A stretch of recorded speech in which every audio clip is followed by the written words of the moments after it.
Pues hola, ¿qué tal? Todas, todos, buenas noches. ¿Cómo les va? Espero que estén muy bien. Mi nombre es Arturo Carrillo y estamos aquí para hacer una entrevista más muy interesante, por cierto, seguramente va a ser, para el canal de Entre Todos, que es un colectivo que fundamentalmente tiene la tarea de difundir proyectos sobre inclusión, equidad, derechos humanos, etcétera. Entonces, nuestra invitada de hoy es una psicóloga que tiene muchos proyectos, es muy inquieta, se la pasa de arriba para abajo haciendo cosas muy valiosas socialmente. Su nombre es Guadalupe Jesús Castillo Collín y se las presento, está aquí con ustedes, ella es psicóloga. ¿Qué tal, Lupita? ¿Cómo estás? Buenas noches. Hola Arturo, buenas noches, ¿cómo están? Y buenas noches a todas y a todos los que nos están viendo. Excelente, Lupita. Oye, pues hace rato que te empecé a preguntar, te empezó a salir así como cascada la cantidad de proyectos en los que estás involucrada. Eh, Cuéntame, tú eres psicóloga, cuéntame, de entre todos los proyectos, ¿cuál es el que ahorita más te llama la atención, el que más te interesa, el que más tiempo le estás dedicando? Bueno, tengo varios proyectos y he colaborado con otros tantos proyectos. Creo que uno de los que estoy en este momento colaborando más es la parte de educación para adultos, porque de hecho impacta directamente en mi trabajo y en mi labor del día a día. Ok, educación para adultos. Cuéntanos qué es eso. ¿Es adultos así a secas o es adultos con alguna discapacidad o adultos en situación de marginación? O cuéntanos un poco más de eso, Lupita. En realidad, o sea, lo que viene siendo los centros de educación básica para adultos son centros que están distribuidos alrededor de todo el país. No todos los estados lo tienen. Yucatán es uno de los estados que aún cuenta con estos centros y que tienen la labor directamente por parte de la SEP, por maestros, maestras, psicólogos, psicólogas, psicopedagogos, psicopedagogas, que tienen la labor de impartir educación para personas adultas, en el caso de secundaria, y es a partir de los 15 años, y en el caso de primaria a partir de los 10 años.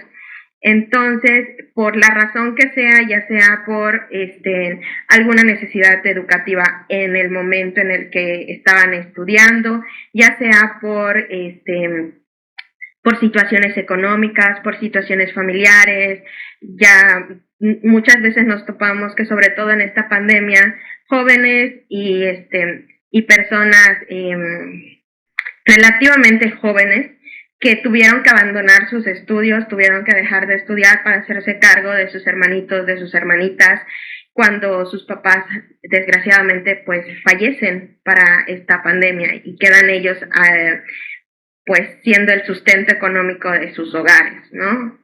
Entonces ellos tienen la oportunidad, ellas tienen la oportunidad de ingresar y terminar, aunque sea la educación básica, que es primaria y secundaria, para poder acceder a un mejor trabajo o mantener su trabajo en dado caso. Lupita, ¿cómo es que te interesas en esto? Eh, ¿Tienes algún caso cercano? ¿Quién te invita? ¿Era tu preocupación de toda la vida? Cuéntanos cómo te involucras en ese proyecto. Yo comienzo en esto en el 2016, pero es a partir de que estoy trabajando en cuestión en secundaria como parte de un proyecto igual de la SEP que se llama Cuenta conmigo, que trabaja con orientación psicológica a nivel secundaria. Al momento de presentar, de elegir qué presentar para ingresar completamente a la SEP ya como docente, recibo el apoyo de una maestra, la verdad, a la cual le agradezco mucho, la recuerdo con mucho cariño, la maestra Springer.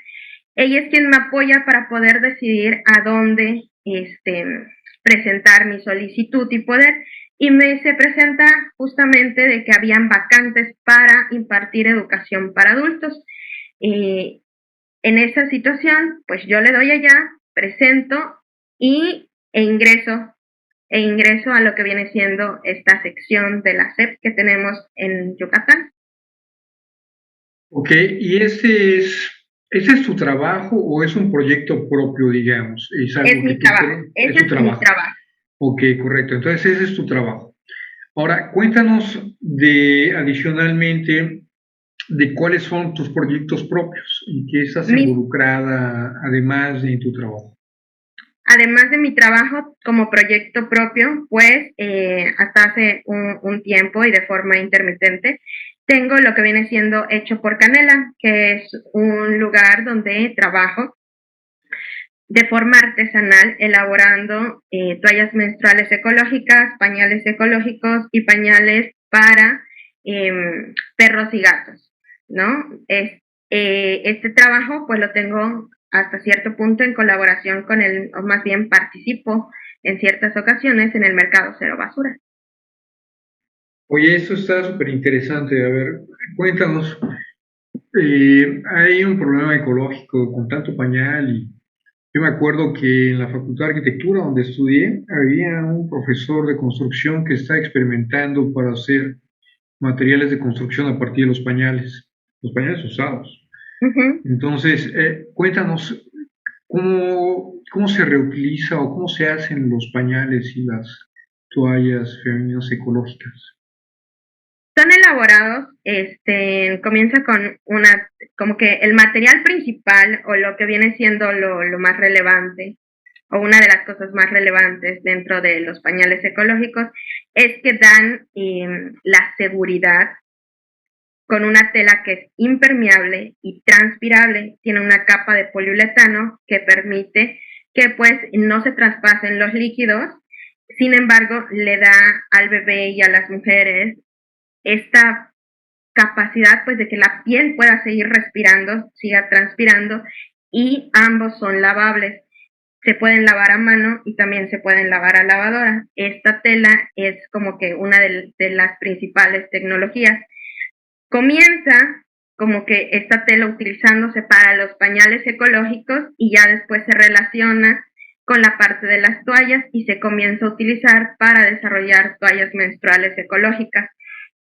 El uso para el que se diseñó pues fueron los pañales, pero se traslada también a nosotras. Oye, Lupita, ¿y estas dónde se venden o cómo se pueden adquirir? ¿Las comercializan en los supers? ¿En qué tienda? ¿Cómo se hace? Pues en otros países sí tienen como que esta ventaja o esta posibilidad de poderlo adquirir incluso en los supermercados. Sin embargo, aquí en México, en este caso en Yucatán, pues se consiguen principalmente en tiendas ecológicas por internet o en el mercado cero basura en este caso, ¿no? Que ahí tienen, pues, habemos varias personas que nos encargamos ya sea de elaborar y distribuir este tipo de productos, ¿no? Algunas personas, como yo, que somos artesanas, tenemos como esta parte de que las personas pueden acercarse y decirnos las necesidades que tienen, contarnos un poco y confiarnos un poquito de su estilo de vida, de su rutina, de qué necesidades tienen e incluso podemos diseñarles cosas más adaptadas a sus necesidades, ¿no? O ponerle en el caso, por ejemplo, de un pañal que la persona desea hacer un obsequio para una fiesta, para un cumpleaños o algo así, que se le puede mandar incluso a poner el nombre del bebé o de la bebé para dar algo como diferente. Oye, está excelente.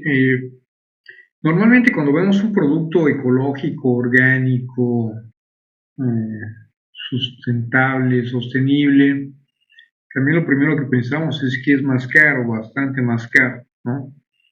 En este caso, se cumple también aquí, son caros los pañales ecológicos, las toallas femeninas ecológicas que ustedes hacen. ¿Qué tanto más caro? ¿El doble, el triple, 10 veces más o nada? Realmente no me he puesto a sacar como específicamente qué tan más caro es, sin embargo, la ventaja que se tiene es que puede durar el tiempo de vida, por ejemplo, de un pañal cuando se llevan los cuidados adecuados. Este, nosotras le llamamos lo que son pompas, que es la cantidad de niños o niñas que utilizan ese pañal del principio hasta que lo dejan y es regularmente 3, ¿no? Entonces, el pañal que pudo haber sido de tu primer hijo o de tu primera hija puede durarte hasta el último, si en dado caso tienes 3. En el caso de las toallas ecológicas, se les da un tiempo aproximado de vida de entre 3 y 5 años. Sin embargo, yo conozco personas que han tenido sus toallas menstruales ecológicas durante 7 años. Entonces, el tiempo de vida de ello es muy largo comparado con los pañales desechables que son de solamente un uso. Esto lleva a que un costo inicial alto, pero es muy durable a lo largo del tiempo. Hoy está súper interesante, es como el retorno al retornable, ¿no? Exactamente. Las botellas antes, cuando yo era niño, me acuerdo que comprabas un refresco y venía una botella de cristal y te tomabas el refresco, regresabas la botella y la lavaban y luego te tomabas otra. Y así era y duraba no sé cuánto tiempo, ¿no? Entonces, ese concepto está súper interesante. Sin embargo, ahorita vivimos en la vida del úsese y tírese, ¿no? Esa es la corriente de este tiempo, úsese y tírese y con todo, ¿no? Hasta con los maridos y las esposas, ¿no? Es así, ¿no?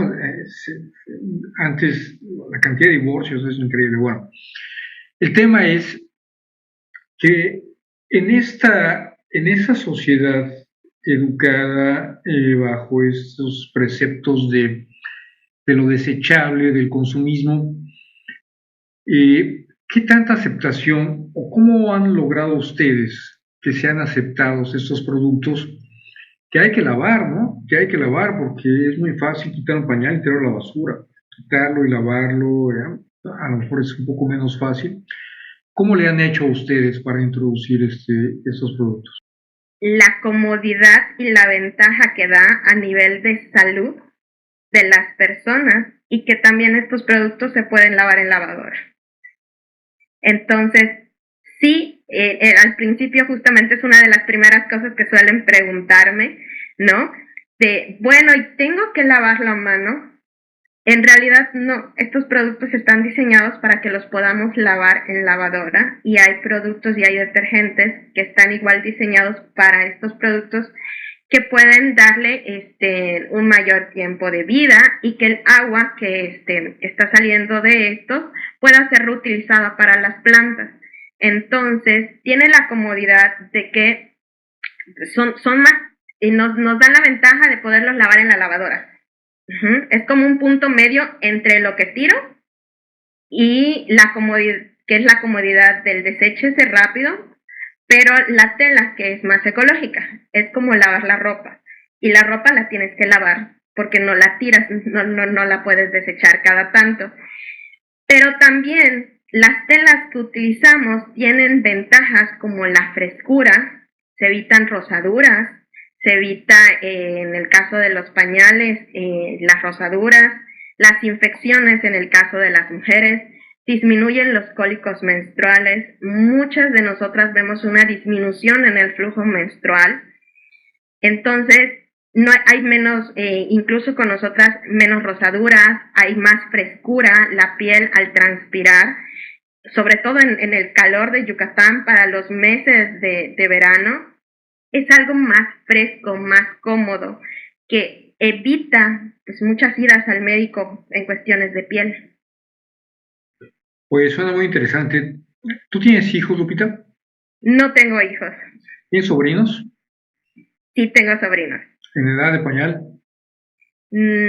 Podríamos decir que técnicamente es como que los hijos de mis amigos son los que adopto como sobrinos, así que lo está dejando. Oye, ¿y qué tal si has logrado colocar los pañales entre tus sobrinos, esos hijos de tus amigos?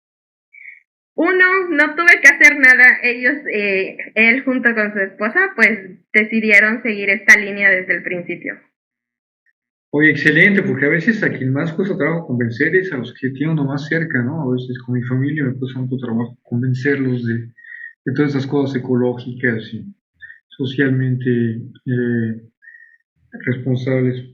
Oye, pero cuéntanos de tu otro proyecto, este está muy interesante. Cuéntanos del proyecto del mercado cero basura.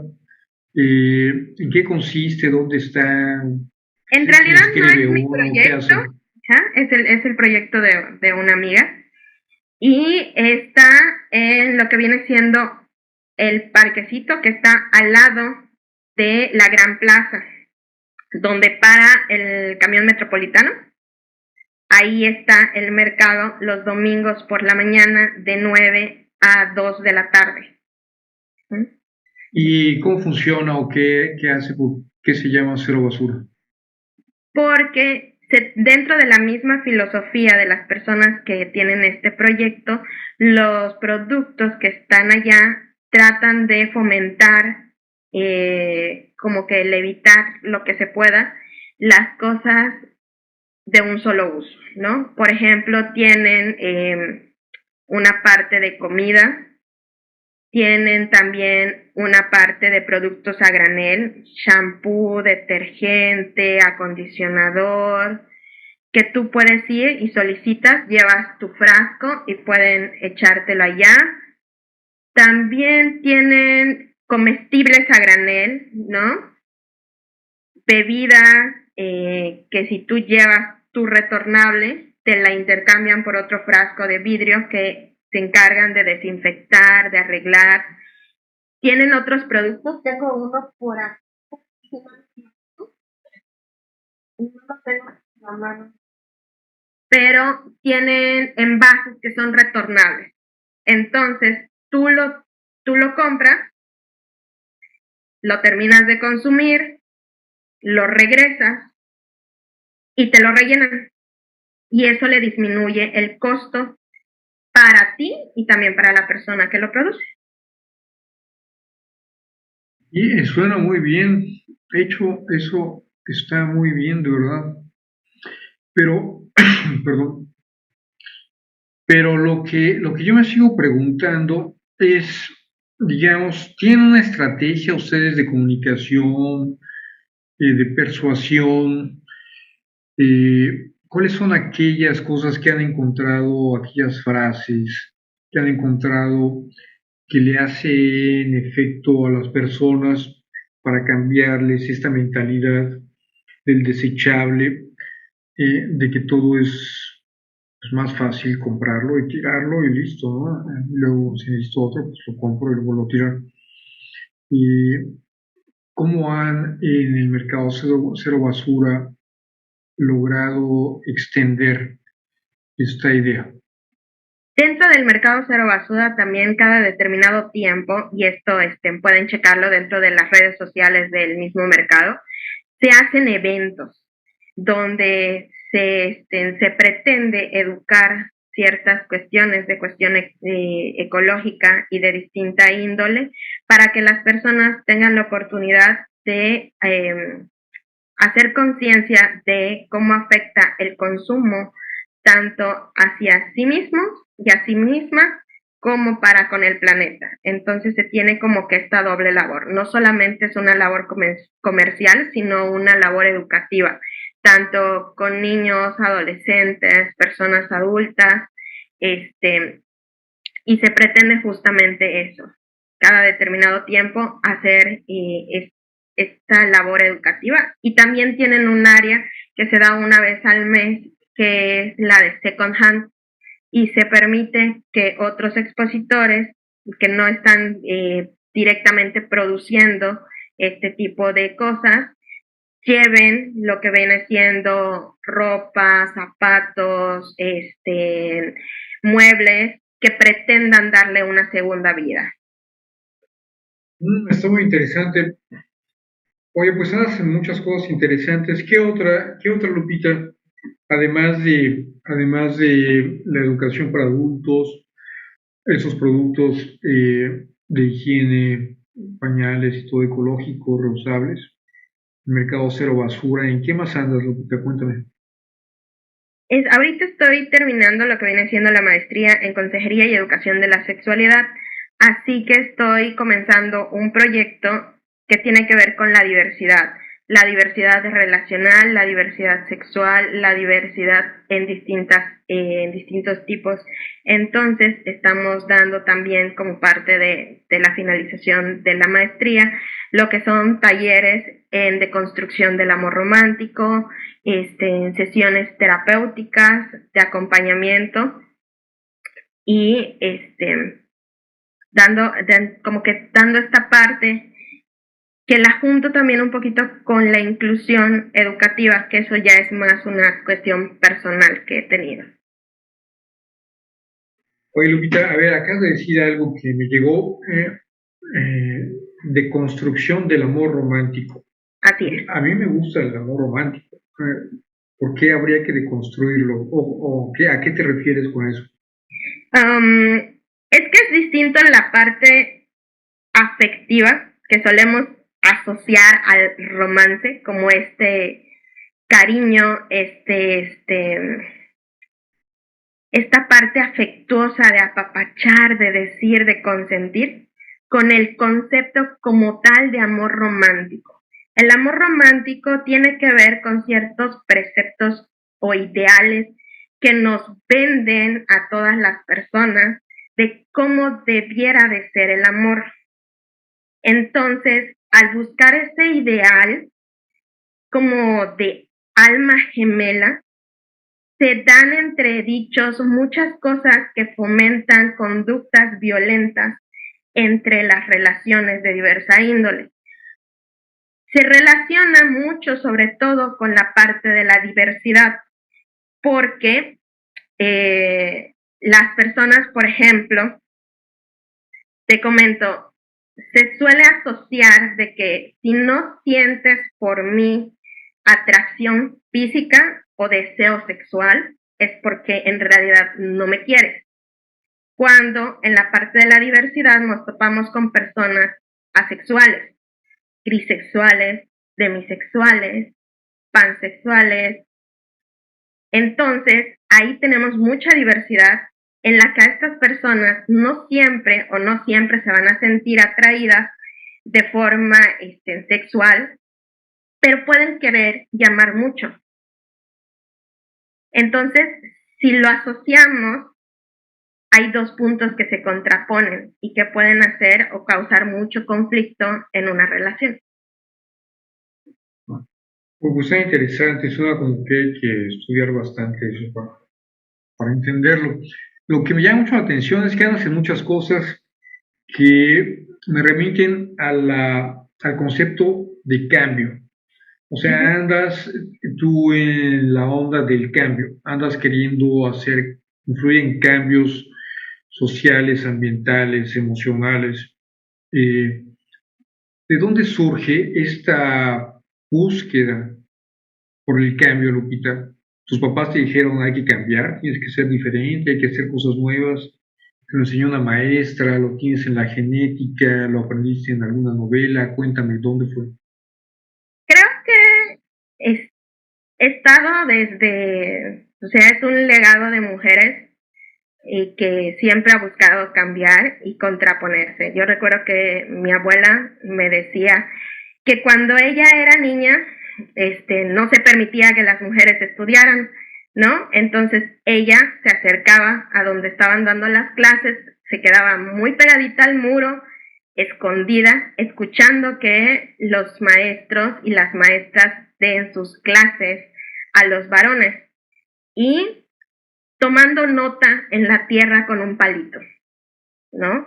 Entonces, esa parte mi mamá la siguió, una época donde se tenía como mucho estereotipo hacia las mujeres que incursionaban en el campo de la medicina, mi mamá decidió meterse como enfermera.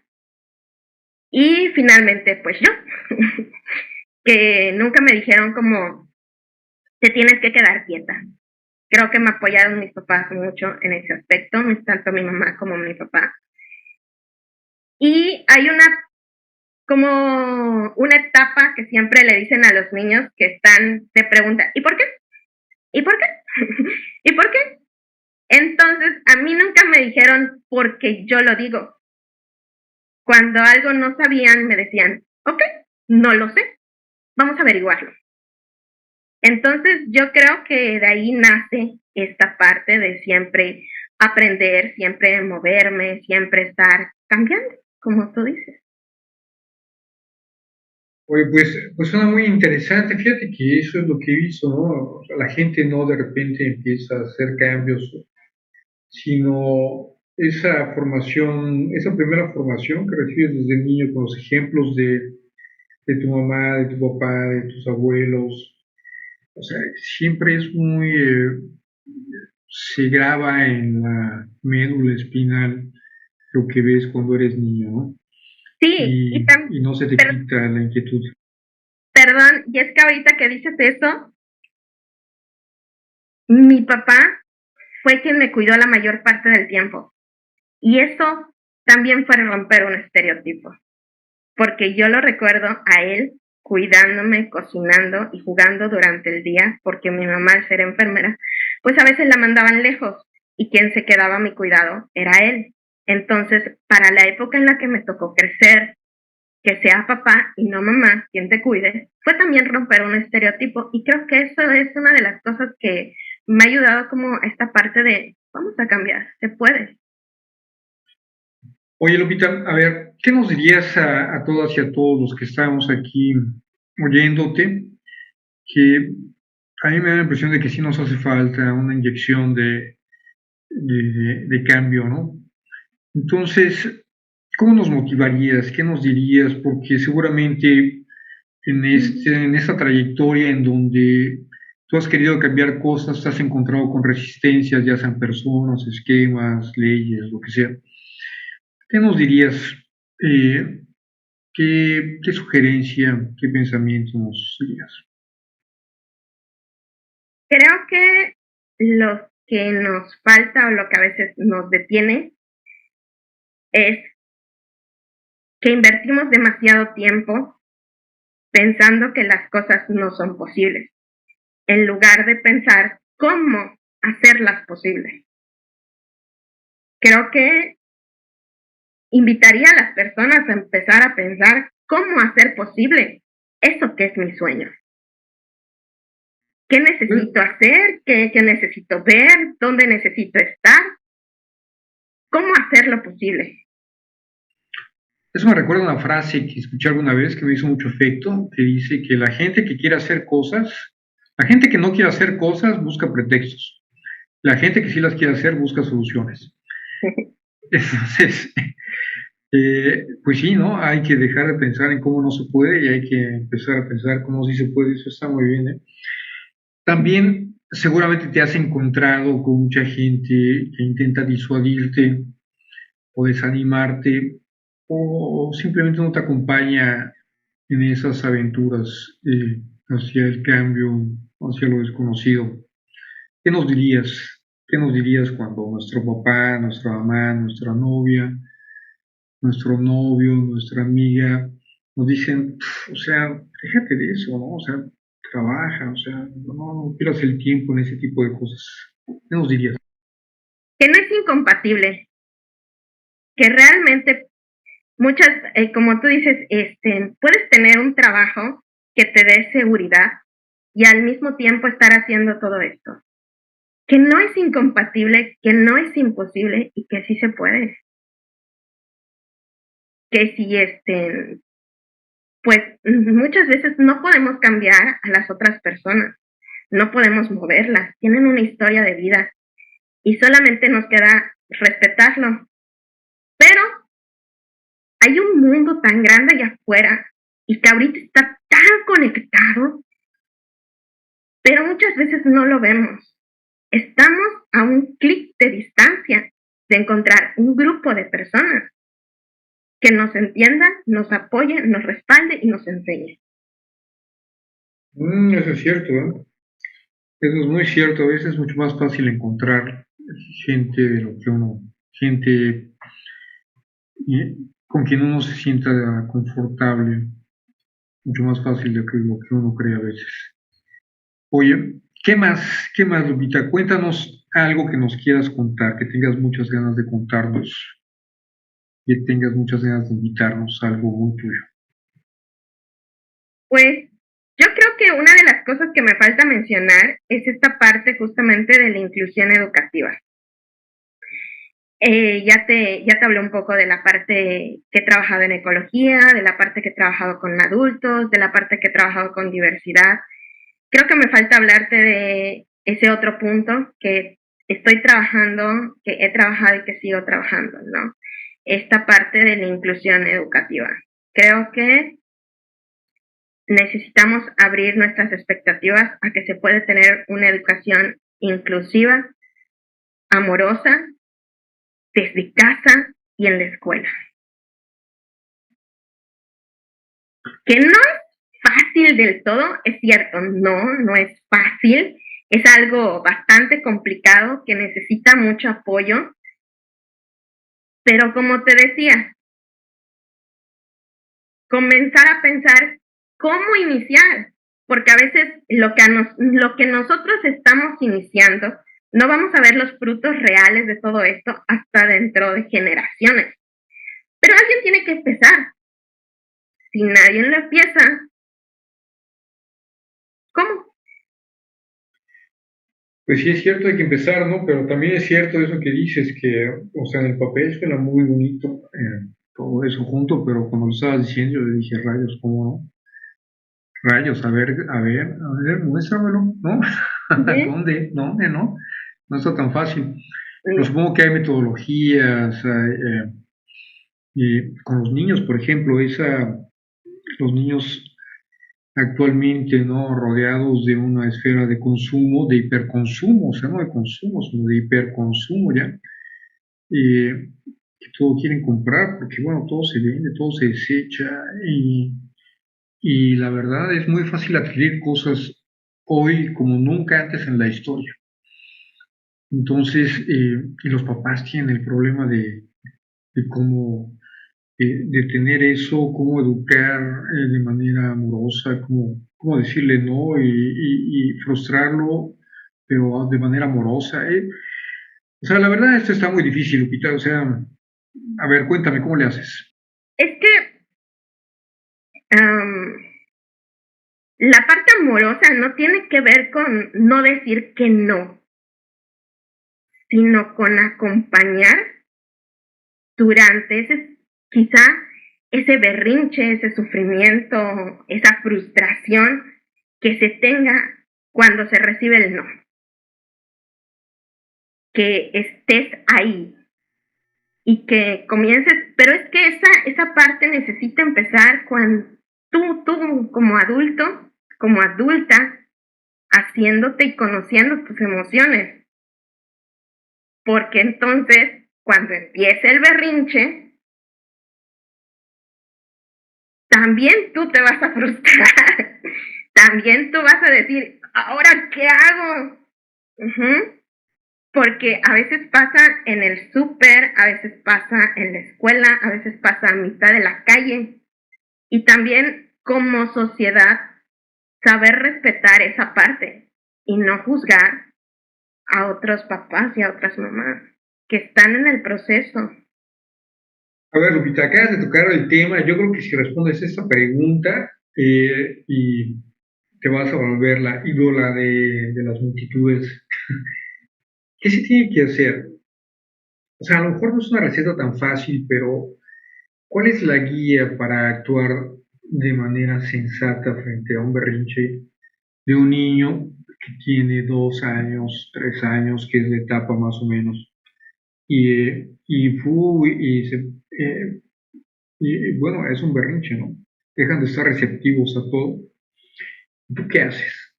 ¿Les hablas, los besas, les compras lo que quieren, los regañas, no haces nada? ¿Qué es lo que se debería de hacer? No hay una única respuesta exacta. Todo tiene que ver con un depende. No, o sea, la opción que no te diría es sí, dale lo que está solicitando, a menos que pues la situación sea como, ahí sí, no te digo que no está mal, Ujú. Como mamá, como papá, va a pasar. Y que como mamá, como papá, no te sientas mal por haberlo hecho en ese momento, de que tu misma igual desesperación te lleva a hacerlo. Ujú.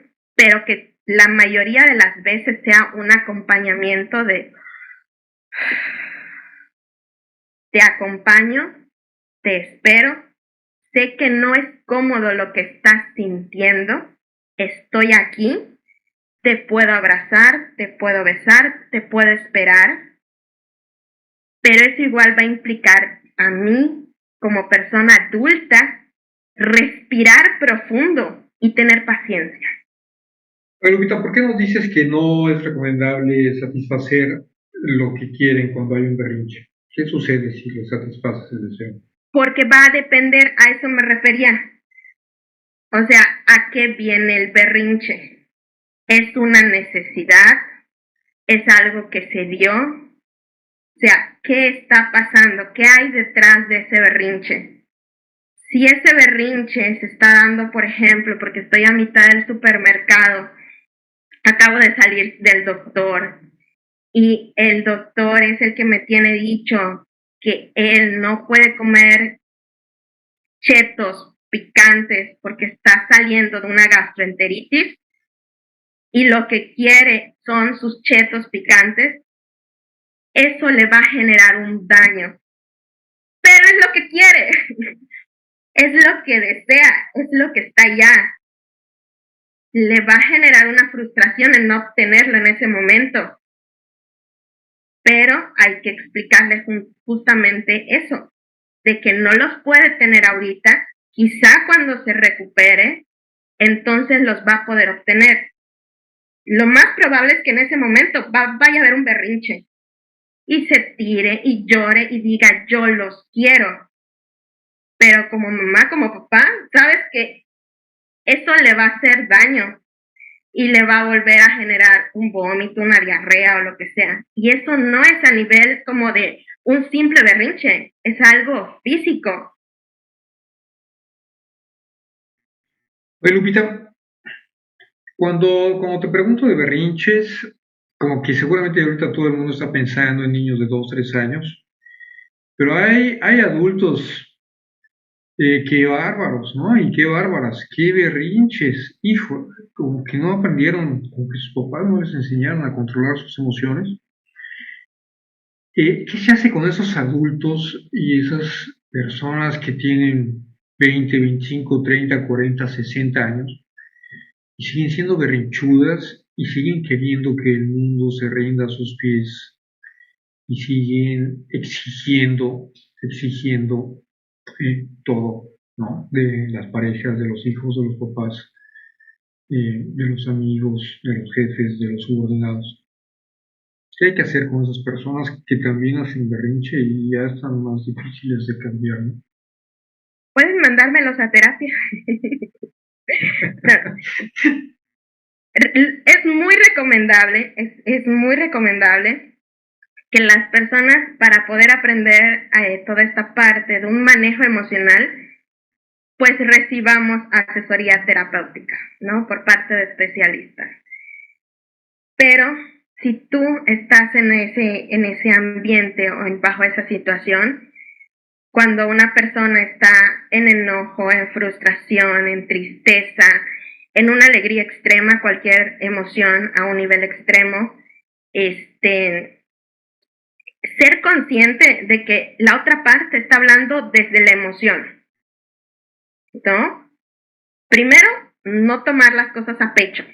La emoción es la que está gritando. Uh-huh.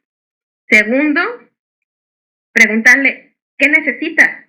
¿Necesitas que te escuchen? ¿Necesitas hacer tu berrinche? ¿Necesitas que te pase un vaso de agua? ¿No? Que te dé tu espacio. Uh-huh.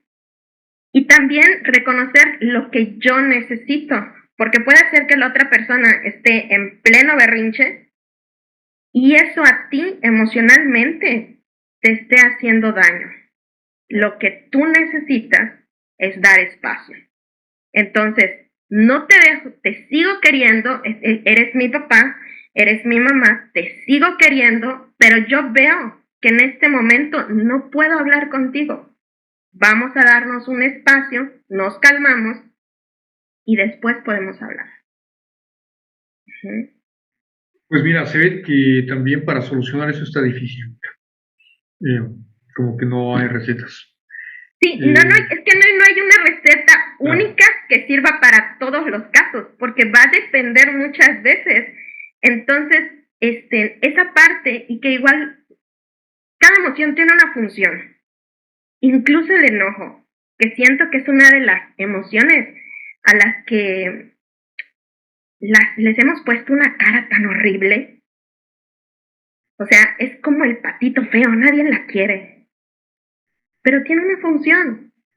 Entonces, cuando aprendemos a cómo expresarla, cuál es su función y de qué manera nos pueden potenciar, podemos utilizarlo a nuestro favor. Pues suena muy interesante, Lupita. Pues ya saben todos, si tienen algún problema de berrinche con su papá, mamá, hijos, hermanos, novias, novios, esposas, esposos, mándeselos a Lupita para terapia. Pediría que pongan allá mis redes sociales y mi contacto si necesitan. Sí, que les ayude a solucionar porque sí se pone muy difícil el asunto. Oye, Lupita, pues qué gusto platicar contigo. Es inspirador porque, bueno, te dedicas a muchas cosas muy interesantes y eso es inspirador siempre, ¿no? Platicar con alguien que esté haciendo cosas diferentes, que quiera hacer cambios en beneficio social, en beneficio ambiental y no solo pensando en sí misma, en sí mismo, ¿no? Sino querer hacer un trabajo social, un trabajo ambiental colectivo. Eso está genial, la verdad, me encanta. Si quieres decirnos algo más, adelante, para despedirnos. Pues que no tengan miedo a combinar todo, que es posible, que no se pelean las cosas, perderle el miedo a los estereotipos. Entonces, solo atrévanse. Ahí está, con esa frase los despedimos, queridos amigos de Entre Todos, amigas. Atrévanse, ya lo dijo Lupita, atrévanse a hacer una vida diferente, a hacer las cosas que siempre han querido y siempre hay para un roto, un descosido, entonces se van a encontrar, como dice Lupita, a un clic de distancia, otros rotos y otros descosidos con quien hacer locuras muy interesantes. Te agradecemos mucho aquí en Entre Todos, Lupita, y seguramente nuestro productor va a poner ahí en el video tus redes sociales, porque conozco a muchos que te podrían consultar y que les sería muy útil ir contigo a unas sesiones. Claro que sí, pues muchas gracias por la oportunidad de estar aquí, dando a conocer un poquito de todo lo que hago. Gracias, Lupita. Hasta luego, buenas noches. Ojalá les haya gustado. Los esperamos en el próximo programa de Entre Todos, que siempre son muy interesantes. Hasta luego, buenas noches. Mi nombre es Arturo Carrillo. Gracias.